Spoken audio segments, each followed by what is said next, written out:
After a few feedings, I switch them on to cut up pinkies and silverside fish. Oh, wow. So they'll eat pinkies, these things? Yeah. So garter snakes are generalists normally in nature. So as babies, they're going to eat a lot of like slugs, snails, earthworms, stuff like that. And then as they get larger, they just eat anything that they can fit in their mouth.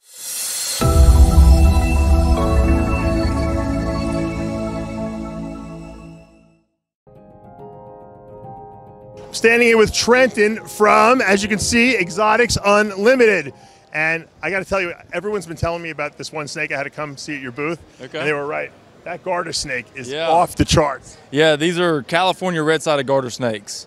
So is that how they look in nature? Yeah, so with most species of garter snakes, they have a wide range, and so they vary a lot in like phenotypes, the way they look. Sure. So the California red-sideds, they are all, they all have that red color, but in like 3 counties, including Marin County, which is where these came from, they have that blue background. Unbelievable. Can you take those out? Yeah. Those are just off the charts. I mean, I can't see anyone who sees one of these that doesn't want them. Are they hard to keep? No, so with the garter snakes, they start off a little small, but they take pretty easy to get food items. I start them off on cut up night crawlers. Okay. And then, after a few feedings. That's it. Look at that. Wow. After a few feedings, I switch them on to cut up pinkies and silverside fish. Oh, wow. So they'll eat pinkies, these things? Yeah. So garter snakes are generalists normally in nature. So as babies, they're going to eat a lot of like slugs, snails, earthworms, stuff like that. And then as they get larger, they just eat anything that they can fit in their mouth. And how hard is it to get these things to breed? So they're not hard. They're a coastal California species, so they don't have to get super cold. I get them down 45 to 55 degrees Fahrenheit. In Florida, that's cold. Yeah. So y'all need a fridge down here. But up north, North Carolina, we just throw them in the garage. Gotcha. But yeah, they stay like that for 2 or 3 months, and then you pair them together, preferably 2 males and a female, or that's a ratio. So if you have 2 females, 4 males. And then, so you want more males than females? Yeah, so with garter snakes, they're a very competitive species. So that's why you can keep them communally. They feed better because there's competition. Males breed better if there's competition. Interesting, okay. So how old do they have to be before they breed?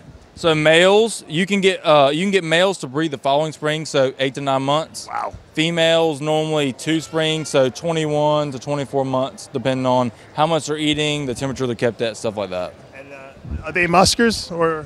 So with most garter snakes, including these guys, a lot of times as babies, they can be nippy, they can be musky, just because they're born, they're 3 inches long and everything eats them. Right.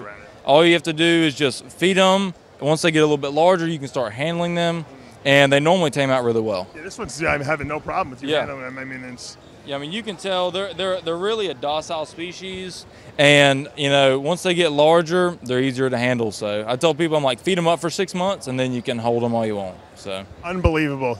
Now I see you have other garter snakes here. What would be these? What would the classifications of these be? Yeah, so with garter snakes, they're in the genus Thamnophis. There are 40 or 50 plus subspecies in North America. Who knew? So what I do is I have a handful of species I like to work with.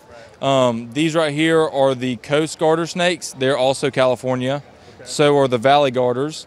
Right. So I like the valley garters. They're kind of like a California red-sided with a yellow background. Now, what made you get into garter snakes? Because you don't see a lot of people doing garter snakes. There's something different, and they're, in my opinion, they're the most beautiful snakes in the world. They all come from all different kinds of like places in the country. They eat everything.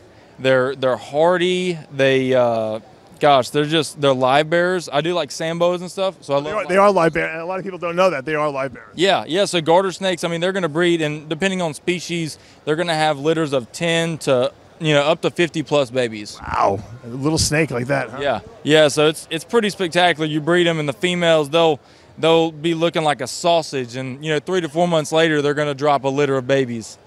Thank you for educating us. Yeah, man. Appreciate it. Good luck. And if people want to reach you, what's your Instagram? Yeah, so our Instagram is Exotics Unlimited USA. And then also you can find us on Facebook, and our website is exoticsunlimitedusa.com.